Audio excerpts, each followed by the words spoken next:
कौन से उत्तर प्रदेश की बात कर रहे हैं? फूट बहुत ज्यादा है यहाँ पे।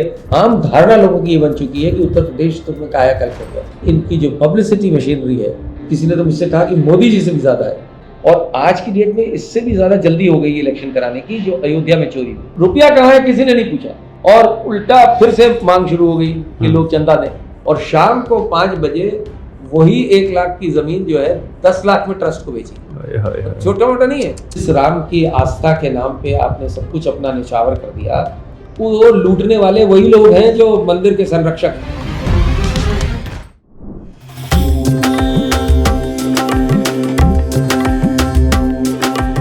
इस वक्त हम उत्तर प्रदेश की राजधानी लखनऊ में हैं। ये तो देश कहता है, बार बार देखता भी है कि देश की राजनीति की जो दिशा है वो उत्तर प्रदेश तय करता है। लंबे समय तक सामाजिक न्याय की जो राजनीति होती थी, उसके जरिए उत्तर प्रदेश में सत्ता परिवर्तन हुआ करता था। कांशी राम ने मायावती को लाया, मुलायम सिंह यादव आए, लंबा दौर चला।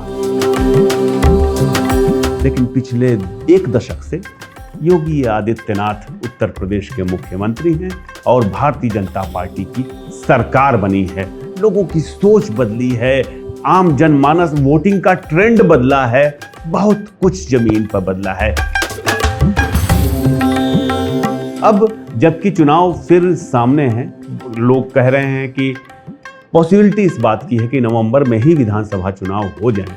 वैसे में हम लखनऊ में ये जानने की कोशिश कर रहे हैं खाली पत्रकार साथियों के साथ कि जा किधर रही है उधर उत्तर प्रदेश की राजधानी।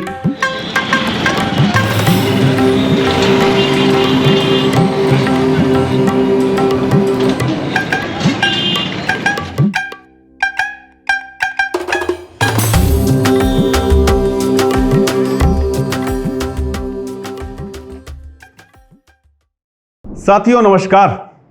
और इस वक्त हमारे साथ सिर्फ उत्तर प्रदेश के नहीं, देश के जाने माने पत्रकार शरद प्रधान हैं, जो उत्तर प्रदेश की नब्ज को लंबे समय से किसी अच्छे चिकित्सक की तरह पकड़ रखे हैं और न केवल जानते बूझते हैं, वो बतौर जर्नलिस्ट जो बातें कहते हैं उसका महत्व बहुत होता है और पूरा देश की निगाह होती है कि शरद प्रधान क्या कह रहे हैं। शरद जी, आपका स्वागत है। धन्यवाद। किधर जाती दिख रही है उत्तर प्रदेश की राजनीति फिलहाल? उत्तर प्रदेश की राजनीति जो है वो कुछ वर्ष शुरू में जब योगी आदित्यनाथ आए थे तब ये लगता था कि शायद सही ट्रैक पे जाएगी। ये अलग बात थी, बड़ी कंट्रोवर्सीज थी उनको लेकर के, और लेकिन उनके बारे में एक चीज़ थी पॉजिटिव, जो अकेली चीज़ थी कि वो ईमानदार है। और हमने किताब लिखी योगी आदित्यनाथ पे जो पेंगुइन ने छापी है, तो उसमें हमने ये लिखा भी कि UP has got an honest chief minister after a very long time. लेकिन जिस तरीके से समय गुजरा, भ्रष्टाचार आसमान पे पहुंच गया। तो एक अंदर वाले बड़े अफसर से हमने पूछा कि भाई, हमने तो लिखा था कि ये सबसे बड़े जिस तरीके के ये मुख्यमंत्री हैं, ऐसे मुख्यमंत्री बरसों बाद कोई मिला, लेकिन भ्रष्टाचार तो आसमान पे है। तो आपको ताज्जुब हो, मैं तो शॉक हो गया सुन करके। उन्होंने कहा कि शरद जी ये छापिएगा नहीं, लेकिन मैंने सुना रेट बढ़ गया है। ये हालत है। उसके बाद योगी जी सब जगह डंका पीटते हैं कि राम राज्य आ गया है, भ्रष्टाचार मुक्त हो गया है, माफिया मुक्त हो गया है, महिला सुरक्षा ऐसी है जो दुनिया में कहीं नहीं है। जितना मतलब वाह, मतलब लगता है कि वो उत्तर प्रदेश है ही नहीं। मैंने तो एक दफ़ा किसी टीवी प्रोग्राम में कह दिया था कि कौन से उत्तर प्रदेश की बात कर रहे हैं, कोई किसी और प्लैनेट पे होगा। ये इंडिया में जो उत्तर प्रदेश है वहाँ स्थिति ऐसी नहीं है। वहाँ अभी भी जो है, पहले जो रेप्स होते थे अखिलेश के टाइम में, वो एवरेज रेट था 6 घंटे, हर 6 घंटे पे रेप। आज की डेट में 9 घंटे हो गए। इतना केवल फर्क है। अगर इसको इम्प्रूवमेंट कोई कहता है तो भगवान मालिक है। तो इसकी वजह से दूसरा क्या, इसमें एक चीज़ और मैं जोड़ दूँ, लेकिन आम धारणा लोगों की ये बन चुकी है कि उत्तर प्रदेश तो में कायाकल्प हो गया, यहाँ सब कुछ सुधर गया है, योगी आदित्यनाथ ने बदल दिया है प्रदेश को, क्राइम खत्म हो गया, सब कुछ। वो क्यों है? क्योंकि इनकी जो पब्लिसिटी मशीनरी है, हिंदुस्तान की किसी चीफ मिनिस्टर की, किसी ने तो मुझसे कहा कि मोदी जी से भी ज़्यादा है। आप अंदाज़ा लगा सकते हैं साल भर का बजट कितना होगा पब्लिसिटी का? अधिक से 2000 करोड़ का बजट है पब्लिसिटी का। तो जब आप 2000 करोड़ यानी कि 5 करोड़ पर डे पब्लिसिटी पे खर्च होता है, तो जब आप इतना, तभी इसीलिए मेन स्ट्रीम मीडिया जितना है वो कहता है बहुत बढ़िया है। हर रोज़ हर अखबार में, हिंदुस्तान के हर अखबार में 2-2 पन्ने का विज्ञापन होता है और उसमें सब वही बातें लिखी होती है जैसा वो चाहते हैं। वो ये भूल जाते हैं, वो सोचते हैं पेपर पढ़ के कि वाह क्या बात है, देखो मैं कितना अच्छा शासन दे रहा हूँ। वही भूल जाते हैं ये वही छप रहा है जो आप चाहते हो, उसके लिए आप पैसे खर्च करते हैं। छूट बहुत ज़्यादा है यहाँ पे, इसलिए राजनीति जो है इनका मुश्किल क्या हो गई, तो इन्होंने सोचा एक ही तरीका है, हिंदू मुसलमान, हिंदू मुसलमान, उसमें महारत हासिल है इनको। अब उसमें रेस हो गई है कि कौन ज़्यादा बड़ा कट्टर हिंदू है। अब उसमें उत्तराखंड का मुख्यमंत्री भी लग गया, असम वाला तो था ही पहले से। अब दिल्ली वाले सोचते हैं अरे ये तो हमारे से आगे निकल गया। तो दिल्ली और लखनऊ में बहुत कॉन्फ्लिक्ट है, इसका बड़ा असर पड़ने वाला है यहाँ की राजनीति में। और बार बार ये कहा जाता है, उस टाइम अपनी किताब में भी लिखा है कि मोदी जी नहीं चाहते थे इनको, मोदी चाहते थे मनोज सिन्हा को बनारस में जाके दर्शन पूजन तक कर लिए थे। वो तो जलाभिषेक कर रहे थे वहां पर। 5 बजे शाम को उनको बोला गया कि आपको वापस दिल्ली आ जाइए, लखनऊ जाने की जरूरत नहीं।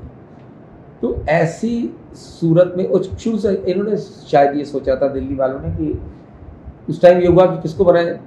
मनोज सिन्हा के खिलाफ थे यहाँ पे एक आरएसएस के बड़े स्ट्रॉन्ग लीडर थे, यूपी के इंचार्ज कृष्ण गोपाल। उन्होंने कहा मनोज सिन्हा बने तो मैं छोड़ दूंगा। इस वजह से हो गया, ढूंढा गया। तो ये पहले ही लगे हुए थे, नारे लगवा रहे थे कि यूपी का मुख्यमंत्री कैसा हो, योगी आदित्यनाथ जैसा। दिल्ली वालों ने सोचा कि चलो बना देते हैं। अमित शाह का आइडिया था कि बना देते, ये क्या है, थोड़े दिन में जब चाहेंगे हटा देंगे। वो बन गए इनके गले की हड्डी। तो अच्छा, फिर बात उसकी आई तो मोदी जी का जिस तरीके से राइज हुआ राजनीति गुजरात से, तो योगी ने वही पाथ फॉलो किया। हमने अपनी बुक में एक चैप्टर भी लिखा है, फ्यूचर प्राइम मिनिस्टर। तो उसमें यही था कि हर चीज़ ये कॉपी करते हैं मोदी। ये सोचते हैं कि अगर मोदी को जो नया एक वो मिला, वो 2002 के पोस्ट गुजरात राइट्स पे हुआ। तो इनको भी लगता है कि वही तरीका सही है, हर चीज़ में पब्लिसिटी भी उसी तरह से करते हैं। तो लेकिन मुझे लगता है उनमें फ़र्क है, क्योंकि उस ज़माने में भी मोदी का विजन, चाहे गुजरात मॉडल तो हवा, लेकिन फिर भी उन्होंने एक क्रिएट कर दिया था, एक ऑरा बन गया था कि मोदी के पास है, क्षमता है। मैं उन लोगों से हूँ जिन्होंने भाजपा से को बिल्कुल पसंद नहीं करने वालों में से हूँ, लेकिन मैंने मोदी को वोट किया और ये सोच के वोट किया कि ये आदमी में दम है, ये भ्रष्टाचार कम, इस देश की मूल समस्या भ्रष्टाचार है, तो ये आदमी करेगा। हालांकि हमारा बेटा जो पत्रकार है, जो हिंदुस्तान टाइम्स का मैनेजिंग एडिटर है अभी तक, तो वो उससे मेरा झगड़ा हुआ, बोला आपने कैसे इस आदमी को वोट दे दिया घर में। तो मैंने कहा बेटा हर एक जना समय के बाद बदलता है, और जब इनको अल्टीमेट पावर के वो है, तो अगर प्राइम मिनिस्टर बन गए फिर ये बन जाएंगे स्टेट्समैन, फिर आदमी सोचता है कि चलो सब कुछ अचीव कर लिया। लेकिन आज मुझे लगता है कि मैंने बहुत बड़ी गलती करी। ऐसा लगता है? हाँ बिल्कुल लगता है, क्योंकि अगर कोई आदमी केवल देश को इस पे विभाजित करे जिस तरह अंग्रेज कर रहे हैं, यही करके गए उन्होंने, हिंदू मुसलमान करके पाकिस्तान बिल्कुल। आज आप जिस तरह क्रिएट करें, ये कश्मीर तो संभलता नहीं है, और जिस तरीके का माहौल क्रिएट हो रहे हैं, मुझे तो डर लगता है कभी कभी कि यहाँ पे 10 कश्मीर ना बन जाए, क्योंकि डंडे से चीजें सॉल्व नहीं होती, गोली से नहीं सॉल्व। एक चीज बताइए शरद सर, ये तो बात रही सरकार की, जैसा विपक्ष रहा है उत्तर प्रदेश में हमेशा से, जैसा रहा, भले मायावती रही, भले बीजेपी विपक्ष में रही, जिस तरह का रहा, क्या विपक्ष वैसा ताकतवर है इस वक्त यहाँ? बिल्कुल नहीं। विपक्ष में अभी तक जो दिख रहा है उनमें एक होता है ना, अंदर से जज्बा होना चाहिए लड़ने के लिए, और बीजेपी जैसी पार्टी के लिए जो 24/7 इलेक्शन मोड में रहती है, उससे लड़ने के लिए जो जज्बा चाहिए, जो तैयारी चाहिए, वो दुर्भाग्यवश अभी उत्तर प्रदेश में विपक्ष में नहीं है, और ना ही कोई प्रयास दिखता है अभी तक, या सीरियस प्रयास कि आपको लड़ना है उन लोगों से जो आप सोच भी नहीं पाओगे वो कहाँ चले जाएंगे, क्या कर डालेंगे। दुनिया उनके पास साम दाम धन भेद सब है, इलेक्शन कमीशन जेब में है, सीबीआई जेब में है, ईडी का इस्तेमाल करते हैं, खुलेआम करते हैं। तो उससे लड़ने के लिए आपको तैयारी करनी चाहिए। विपक्ष के जो बड़े नेता हैं उनको सड़क पे होना चाहिए। वो तो नहीं दिखाई देते, वो तो कहते हैं सड़क पे उतरना। पत्रकार को जवाब दे दिया कि सड़क पे उतरने को कह रहे हैं, हम लोग प्लानिंग से लड़ रहे हैं चुनाव। तुम बीजेपी की आदमी हो क्या? ये तो बोलते हैं अखिलेश यादव। बड़ा दुर्भाग्य है कि अखिलेश यादव ने अपने पिताजी से लड़ना नहीं सीखा। पिताजी इनके जानते थे लड़ना, और जमीनी आदमी थे। और अब वो बगैर कांग्रेस के तो उनकी वो भी नहीं मिलते वोट जो पिछली बार मिल गए 37 सीटें। और उसमें आदमी भूल जाता है कि भाई कांग्रेस में स्थिति क्या है, उससे बद से बदतर है। यूपी में कोई जरा सा प्रयास ही नहीं है कि कांग्रेस रिवाइव हो जाए। एक आध दबे कभी कोई करता है, वही मायावती का हाल है। मायावती तो टोटली बिक चुकी है बीजेपी के हाथ, और अपने आप को खुद ही खत्म कर लिया। नहीं तो उस लेडी में पोटेंशियल था, प्रधानमंत्री बनती। कांग्रेस का क्या है, एक वन मैन आर्मी है, राहुल गांधी का। उसमें दम है, उसमें हिम्मत है, बिल्कुल निडर है, बिल्कुल। और वो खुद, लेकिन पार्टी ऑर्गेनाइजेशन के बगैर क्या करोगे? सही है। और सही है। पता नहीं क्यों उन्होंने यूपी को, कुछ लोग कहते हैं कि इसलिए छोड़ रखा है या नहीं करते हैं तो अखिलेश यादव जो है वो दुखी हो जाएंगे कि ये तो हमारा वोट बैंक खींच लेंगे। तो वोट बैंक तो कॉमन है। इस चक्कर में कांग्रेस खत्म होती जा रही है। और बीजेपी का सबसे बड़ा एडवांटेज यही है कि विपक्ष के नाम पे जो लोग हैं उनमें अभी फिलहाल तो दम नहीं दिखता है, और कितना समय बचा है। और इसीलिए मुझे लगता है कि भारतीय जनता पार्टी और केंद्रीय सरकार चाहती है कि जल्दी से चुनाव करा दें, पहले करा दें, टाइम से पहले। क्योंकि जितना वक्त जाएगा उतनी मुश्किल होगी भाजपा के लिए, और विपक्ष को हो सकता है समय मिल जाए अपने आप को मजबूत बनाने के लिए। और आज की डेट में इससे भी ज़्यादा जल्दी हो गई इलेक्शन कराने की, जो अयोध्या में चोरी हुई जी। क्योंकि अयोध्या की चोरी की बदनामी, ये योगी आदित्यनाथ कहते हैं अयोध्या को बदनाम कर रहा है विपक्ष। अरे भाई, चोरों को बदनाम कर रहा है। सही है। अयोध्या की केस में कहां से बदनामी होगी? बिल्कुल। इस पर तो बीजेपी, आरएसएस, विहिप सबकी बदनामी हो रही है। हाँ, जो सबको मालूम है कि जो वहां करता धरता है वही रक्षक जो है भक्षक बन गए हैं। और उन लोगों को आज से नहीं दिख रहा है ये चीज, पहले भी पाक की पट्टी नहीं उतारी उन्होंने। जब शुरुआत हुई थी, हम 80s की बात कर रहे हैं, आंदोलन शुरू हुआ था हमारा, तो तब से अयोध्या बिल्कुल ऐसा बन गया था कि आने जाना हफ्ते में एक बार अयोध्या। तो उस टाइम पे भी जब अशोक सिंघल हुआ करते थे विश्व हिंदू परिषद के अध्यक्ष, तो वो बताया करते थे कि अरे हमारे पास तो इतने 100 करोड़ रुपया जमा हो चुका है, चंदा विदेशों से आया है। बोले कि सोने की ईंटें आई। जब कोर्ट का ऑर्डर हो गया उसके बाद सब गायब। कहाँ है सोने चांदी की ईंट, हीरे की ईंट नहीं दिखाई दिया। वो रुपया कहाँ है किसी ने नहीं पूछा। और उल्टा फिर से मांग शुरू हो गई कि लोग चंदा दें। लोगों ने जम के चंदा दिया। आस्था है, राम मंदिर के लिए जो आस्था है तो मुझे नहीं लगता किसी और मंदिर के लिए होगी, क्योंकि इतनी मुश्किल से बना।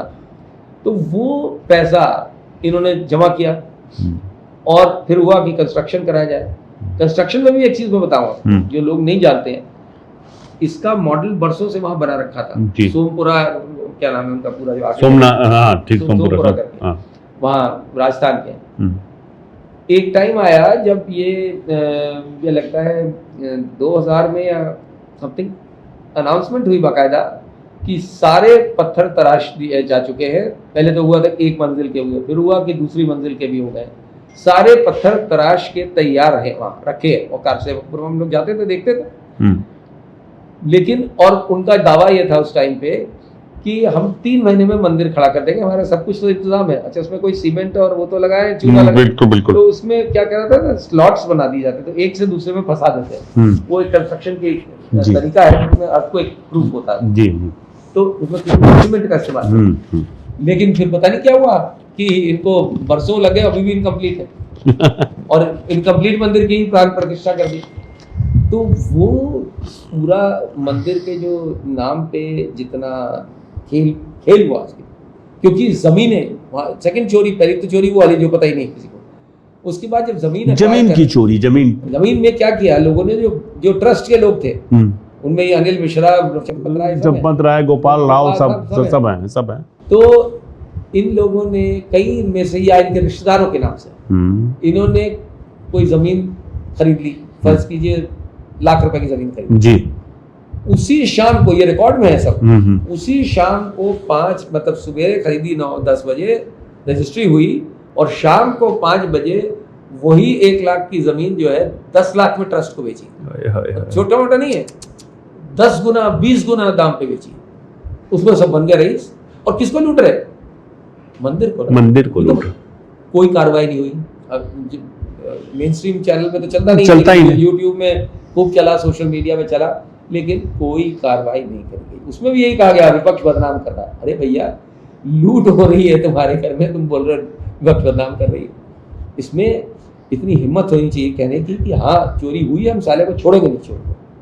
अच्छा, एक चीज बताइए, और एक चीज और कंप्लीट कर दूं उसमें, जब तो वो जमीन की जब खरीद फरोख्त में कोई कार्रवाई नहीं हुई तो हौसले बिल्कुल बढ़ गए लोगों के। तब इन्होंने सोचा सारा चढ़ावा कौन देख रहा है, उसको भी मार देते हैं। बिल्कुल इसी तरीके से हुआ जी। और चढ़ावा तो चढ़ावा, वो तो एक वहीं के व्यक्ति, एक आरएसएस का व्यक्ति था महिपाल सिंह, जो कोटा के रहने वाला है। उस आदमी अकाउंटेंट का काम करता, तनख्वाह नहीं लेता था।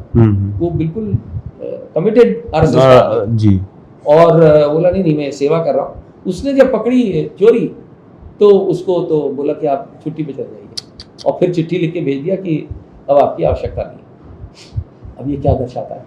जब आपने जो चोर है, जो चोरी बता रहा है, उसको आपने हटा दिया।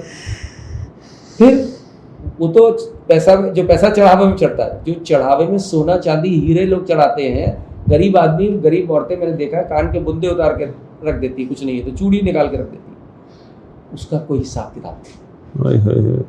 8 महीने का सीसी कैमरा फुटेज डिस्ट्रॉय कर दिया गया, डिलीट कर दिया गया। तो क्या ये सारी चीजें, ये सब चीजें उजागर हो चुकी है, सामने आ चुकी है। तो आपको नहीं लगता ये प्रथम दृष्टि क्राइम का केस है? बिल्कुल है। ये तो मतलब मुझे तो लगता है कि अभी कोई उसकी जगह कोई मुसलमान होता तो अभी तक बुलडोजर उसके पूरे खानदान। पॉलिटिकल राइवलरी का केस भी है कि नहीं है? इसमें पॉलिटिकल राइवलरी हो सकती है।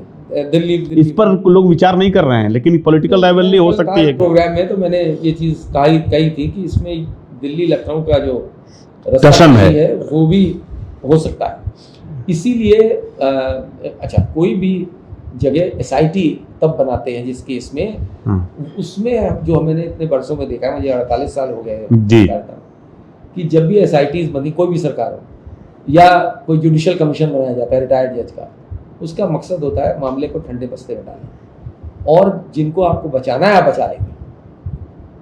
इस एसआईटी के हेड जो हैं वो व्यक्ति हैं, वो ऑफिसर है जिन्होंने कुंभ मेले में जो स्टैम्पीड हुआ था, अभी याद है मुझे, ये ही थे जो लाउडस्पीकर लगा के बोल रहे थे कि जागो, जो सोवत है वो खोवत है, हाँ, कि उसी में वो स्टैम्पीड हुआ, तमाम लोग मर गए, इसको छुपाया गया हमेशा। तो इनका उसमें भी यही कहा जाता था कि साहब विपक्ष बदनाम। अरे भाई, विपक्ष हर चीज में बदनामी करता है, लोग मर रहे हैं, लाशें देख रहे हैं, कोविड में लाशें जब नदी के किनारे दफनाई गई हैं, इतनी सारी, छुपाने से ये बातें नहीं छुपती हैं, और डिनायल मोड में रहने की आदत हो गई है कि नहीं साहब हमने तो कोविड मैनेजमेंट बहुत अच्छा किया, ऑक्सीजन की कमी ही नहीं थी। तो झूठ की भी एक लिमिट होती है, बिल्कुल। और लेकिन झूठ से लोग अगर इम्प्रेस्ड हैं तो इलेक्शन जीतते हैं। एक चीज बताएं, पत्रकार तो बोल रहे हैं इस मामले को लेकर के, यूट्यूब पे खास तौर से बोल रहे हैं, सोशल मीडिया पे बोल रहे हैं, मेन स्ट्रीम मीडिया नहीं बोल रही है। क्या विपक्ष भी इतनी बड़ी घटना का, राम जन्मभूमि ट्रस्ट में घोटाला छोटी बात नहीं है, बड़ी घटना है, बहुत बड़ी घटना है, जिसका इफेक्ट इलेक्शन पर पड़ना है, ये तय है। क्या विपक्ष इस मुद्दे को उतनी गंभीरता से लेकर के उठा रहा है? अभी तक नहीं, जितनी और गंभीरता से मुझे तो ताज्जुब होता है कि इसको और ज्यादा, या तो ये सोच रहे हैं, वेट कर रहे हैं कि इलेक्शन के, लेकिन टेम्पो बनाने रखना चाहिए, बिल्कुल। और विपक्ष का काम है, हम और आप तो कर ही रहे हैं, लेकिन विपक्ष का काम है कि जनता के पास जाके बताएं, घर घर बताएं कि जिस राम की आस्था के नाम पे आपने सब कुछ अपना निछावर कर दिया, वो लूटने वाले वही लोग हैं जो मंदिर के संरक्षक हैं। इसमें तो मुझे वो लगता है, एक बड़ा अफसोस ये लगता है कि नृपेंद्र मिश्रा, जो कि सर्वा रहे हैं अयोध्या टेम्पल के बनने में, और प्रधानमंत्री के प्रमुख सचिव रहे हैं, उससे पहले यूपी में मुलायम सिंह के भी प्रमुख सचिव थे, हम उनको बड़ी अच्छी तरह जानते थे, ये हमारे घर के तीसरे घर में रहते थे, बड़े ईमानदार अफसर रहे, बड़े इंटेलिजेंट अफसर रहे। लेकिन बड़ा अफसोस हुआ देख करके जब उन्होंने कहा, पहले तो पल्ला झाड़ लिया कि नहीं मुझे तो कंस्ट्रक्शन के काम से मतलब है, मेरे को मैं नहीं जानता इसके बारे में। ऐसा मुमकिन है, ऐसा पॉसिबल है? प्रधानमंत्री का प्रमुख सचिव आएगा कि वहाँ पे चोरी हो रही है तो आँख बंद कर लेगा। शायद उनकी मजबूरी हो क्योंकि उनके लड़के को इलेक्शन लड़वा दिया, टिकट मिल गया, तो MLC पहले ही बनवा दिया था। तो ये तो वो बहुत अफसोस की बात है। उनसे मुझे उम्मीद नहीं थी कि, और उन्होंने ये भी दे दिया, सर्टिफिकेट दिया था एक आदमी को, चंपत राय, कहा कि चंपत राय के लिए I can vouch for him, not about others, ये कहा, कल छपा है। नृपेंद्र मिश्रा कह रहे हैं कि CEO बनाना चाहिए, और लोग ये कह रहे हैं कि खुद बनना चाहते हैं CEO। कोई ठिकाना नहीं कि अब बुढ़ापे में भी उनको कुछ चाहिए, और या फिर वो अपने किसी चहेते IAS अफसर को, अगर सर्विंग की बात होगी तो किसी को बना देंगे।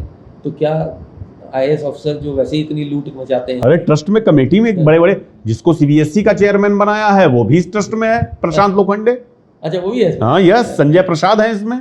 संजय प्रसाद का नाम, संजय प्रसाद का नाम ट्रस्ट में नहीं है, ट्रस्ट में था, ट्रस्ट में है, संजय प्रसाद है, सर्विंग ऑफिसर का नहीं रखा। नहीं सर है। अच्छा हाँ ट्रस्ट में तो प्रशांत लोखंडे भी सर्विंग ऑफिसर हैं, सरकारी आदमी है। हाँ हाँ हाँ, CBSE के चेयरमैन अब बनाए गए हैं। CBSE के चेयरमैन तो किसी आउटसाइडर को भी बना सकते हैं ना सर। हुआ ये कि जब CBSE का जो आया सामने मूल्यांकन प्रक्रिया में गड़बड़ी घोटाला आया, तो जो चेयरमैन था उसको हटाया, उसकी जगह प्रशांत लोखंडे को ले, उसको तो पोस्टिंग दे दी और अच्छी पोस्टिंग दे दी। प्रशांत लोखंडे को जन्मभूमि का घोटाला हो गया यहाँ पे। ये स्थिति तो ये दुर्भाग्य ये है कि इनसे हमें ये उम्मीद बिल्कुल नहीं थी। हमें लगता था कि वाकई में ये लोग कमिटेड लोग हैं और इनको है, ठीक है, हमें वो तरीके पसंद नहीं है कि आप गिरा दो और कोई कानून नहीं, हम चाहेंगे ये, लेकिन भगवान के नाम पे चोरी करेंगे ये बिल्कुल।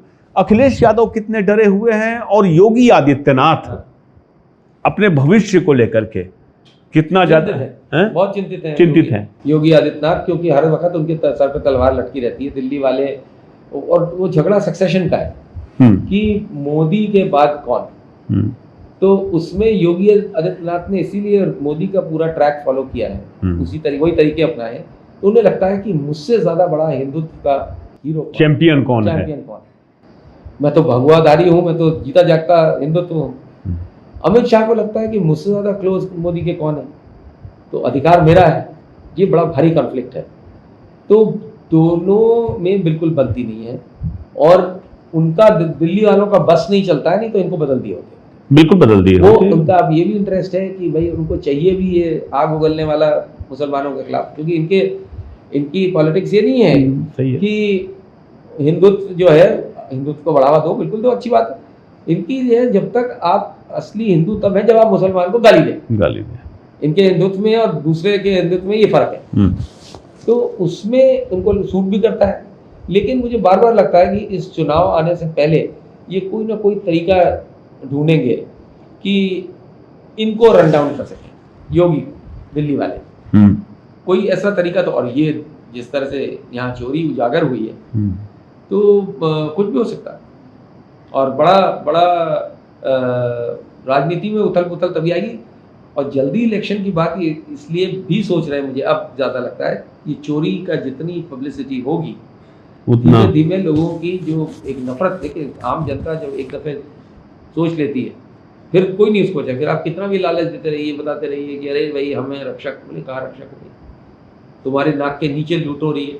तो अभी देखिएगा जब SIT की रिपोर्ट आएगी, मेरे अंदाजे से सिवाय कुछ छुट भइयों के और किसी को लटकाया नहीं जाएगा, किसी बड़े आदमी के खिलाफ कार्रवाई नहीं होगी।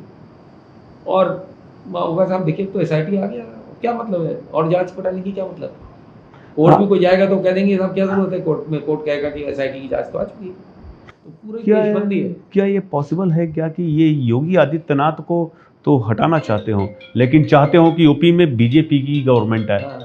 ये पॉसिबल है क्या? ये कोशिश इनकी यही होगी, इनकी दिल्ली वालों की कोशिश ये हो सकती है, क्योंकि इस चुनाव में जैसा दिख रहा है योगी आदित्यनाथ के सामने विपक्ष तो मजबूत है नहीं, तो चुनाव तो जिता ले जाएंगे, लेकिन फिर दिल्ली के लिए बहुत बड़ी मुसीबत बनी। फिर दिल्ली जो है वो नहीं कर पाएगा, बर्दाश्त नहीं कर पाएगा, और क्योंकि बहुत ज़्यादा दोनों में वो है, जिस तरह के सुनने में आता है कि मोदी और अमित शाह एक तरफ है, ये एक तरफ। शरद जी, आपने उत्तर प्रदेश को बहुत नज़दीक से हमेशा से देखा है, एक बात बताइए, क्या मैं कह सकता हूं कि उत्तर प्रदेश में जो कास्ट पॉलिटिक्स थी उसका ट्रांसफॉर्मेशन जो है धर्म में युद्ध में हो गया है? कुछ हद तक आपकी बात सही है। कुछ हद तक उन्होंने बीजेपी का यही तो बड़ा स्मार्ट मूव है। देखिए, बीजेपी को लगता था कि ये जो है विभाजित है, कास्ट में इतना ज़्यादा है, तो क्यों ना ऐसा करें खेल और धर्म के नाम पे सबको यूनाइट कर दें।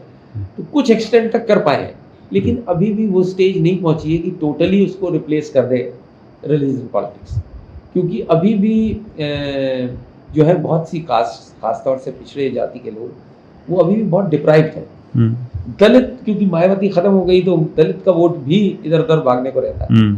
इनका प्रयास ये रहता है कि हर जगह दिखाना, जिस तरह मोदी ने जाकर के पैर वैर धोए, उनके बच्चों के, सब दलित थे जो लोग, तो ये सब दर्शा करके इनको फिल्मी ऑप्टिक्स का बहुत शौक है। बिल्कुल, और मोदी जी भी वही सीखे, योगी जी भी वही सीखते हैं। तो ये सोचते हैं कि पब्लिक क्या है, पब्लिक बेवकूफ़ है, इसको तो जो चाहो समझा दो, और ये अभी तक हो भी रहा है। तो इनका उद्देश्य यही रहेगा किसी तरीके से ये मामला रफा दफा हो जाए और ये बार बार कहें कि आप देखिए SIT में जो था, हमने 4 लोगों को हैंग कर दिया, चाहे उन्हें भले 2 तो बाबू हों बैंक के और ये ड्राइवर हो और एक आध कोई और खिला देंगे। वो जो असली वहाँ के मठाधीश हैं इस मंदिर ट्रस्ट के, उनके खिलाफ कुछ नहीं होगा। और ये पब्लिक में पब्लिसिटी, किस बात की पब्लिसिटी करेंगे? देखिए, हमने तो एक्शन ले लिया।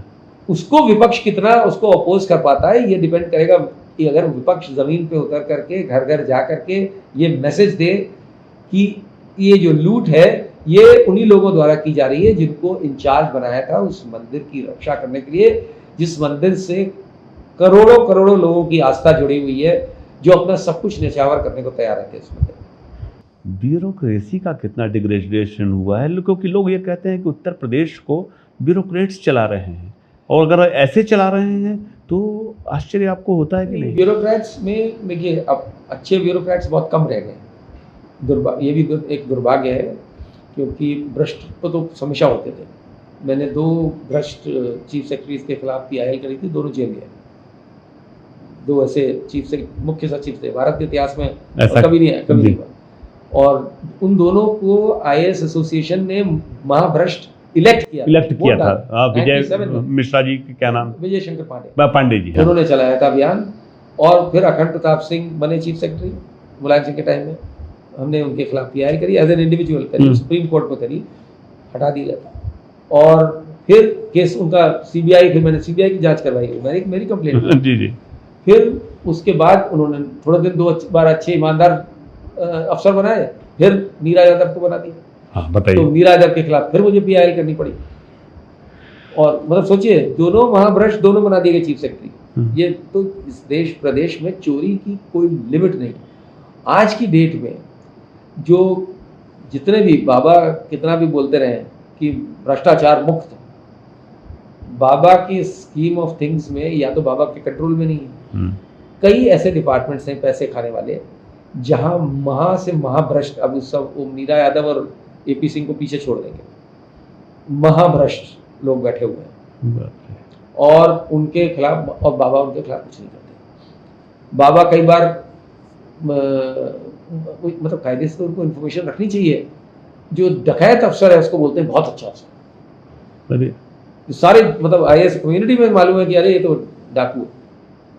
तो मुझे लगता है या तो वो इग्नोरेंट है और उनको कोई एडवाइस नहीं दे सकता, क्योंकि वो सर्वज्ञानी। हमने किसी एक बार कहा था कि नहीं भैया वो सर्वज्ञानी, उनको ज्ञान नहीं देते हम लोग, नहीं तो फिर सुनना पड़ेगा। सही है। और जिस भाषा में सुनना पड़ेगा वो भी बर्दाश्त नहीं। तो अब ये फैक्ट है कि मंत्रियों को आज की डेट में आप ज़्यादातर पत्रकारों से पूछें तो अधिकतर मंत्रियों को कोई नहीं जानता, क्योंकि वो टाइम खत्म हो गया जब मंत्रियों के नाम से लोग जानते थे, मंत्री के नाम से जानते थे। यहाँ तक कि कल्याण सिंह की सरकार में भी राजनाथ, ओम प्रकाश नाम ये लोग माने जाते थे उस जमाने में। कल्याण सिंह तो बहुत अच्छे मुख्यमंत्री थे, वो तो उनके बेटे ने और वो कुसुम राय ने उनको बर्बाद कर दिया, वरना वो बहुत ही पहली बार जब बने थे तो उनके बराबर बहुत काम किया था। और ये जो लोग हैं, ये आज की डेट में जितने, मुझे समझ में नहीं आता कि क्यों भ्रष्ट लोगों को बढ़ावा दे रहे हैं। सही है। जो उनके इर्द गिर्द लोग हैं उनमें इतने भ्रष्ट लोग हैं, उनमें से एक एडवाइज़र है उनके, उनके घर से 65 करोड़ की चोरी हुई, 65 करोड़ नकद की चोरी हुई, रिपोर्ट नहीं दर्ज हुई, पैसा वैसा उन्होंने वसूल करा लिया। वसूल करा लिया? हाँ, करा लिया। उत्तराखंड में कहीं रखा हुआ था, तो सारी दुनिया को पता है, लेकिन बाबा जी उनको पाले हुए, वो उनके नाक का बाल है। उनकी पत्नी भी बहुत बहुत उनको जैसे पहले किसी कार्यक्रम में 1 लाख रुपए मिलते थे, अब 10 लाख 10 लाख मिलते हैं अब तो ये बड़ा भारी दुर्भाग्य है। कुछ अच्छे अफसर हैं उनके पास, लेकिन प्रॉब्लम ये है कि जो सुनने में आता है कि वो सुनते नहीं है एडवाइस, वो अपने मन से करते हैं। तो ये कहना कि ब्यूरोक्रेसी चला रही है, वो उस एक्सटेंट तक ठीक है कि मंत्री का उतना रोल नहीं रहता जितना ब्यूरोक्रेट का रहता है, क्योंकि वो इनको लगता है मंत्रियों को, जैसे उन्होंने बताया ना कि मोदी जी को कॉपी करते हैं। मोदी जी ने वहाँ के मंत्रियों को सबको यूजलेस बना रखा। कोई केंद्रीय सरकार में कोई एक मंत्री नहीं है जो अपने आप कुछ बोल सकता है। तो वही चीज़ उन्होंने यहाँ कर दी कि भाई स्टाइल बिल्कुल उनका कॉपी करते हैं, और इस उम्मीद से कि भाई एक दिन मैं भी उस कुर्सी पर बैठा। आखिरी सवाल, आपको क्या लगता है कि उत्तर प्रदेश में जो चुनाव परिणाम हैं अभी फिलहाल अगर देखें दूर से एक जर्नलिस्ट की तौर पे, तो किधर जाते आपको दिख रहे हैं? विपक्ष आगे है कि पीछे है, और पीछे है तो कितना पीछे है? आज की डेट में अगर आप करेंगे तो विपक्ष पीछे है। कितना पीछे है? अच्छा खासा पीछे है, क्योंकि विपक्ष कोई प्रयास नहीं कर रहा है। लेकिन मुझे लगता है कि अगले महीने से ये उम्मीद की जा सकती है कि अगर उनको लड़ना है तो अब अगले महीने से बिल्कुल सड़क पे आ जाए, जाके मिले मतदाताओं से मिले, बताएं। और ये बहुत बड़ा मुद्दा हो सकता है अयोध्या का इशू, जिसको अभी तक ये उस तरीके से नहीं उठा पा रहे हैं। जो अगर इनकी जगह बीजेपी होती तो पूरी इस वक्त आपको चप्पे चप्पे पे दिखता कि देखिए ये कांग्रेस सरकार ने ये कर दिया। सही बात है। और सरासर इनको तो इसी पे अपोज करना चाहिए था। देखें SIT से पता लग जाएगा कि क्या मकसद है SIT का। दर्शकों, शरद प्रधान जी से जब बातें करो ना, तो इनकी बातें सुनने में लगता है कि बस सुनते रहें, और जिस तरह से ये बताते हैं तमाम कहानियों किस्सों के साथ, मन एकदम वहीं पर रम जाता है। शरद जी, आपका बहुत बहुत धन्यवाद कि आपने द लेंस को समय दिया, और हम लोग फिर बातें करेंगे इस बारे में। धन्यवाद।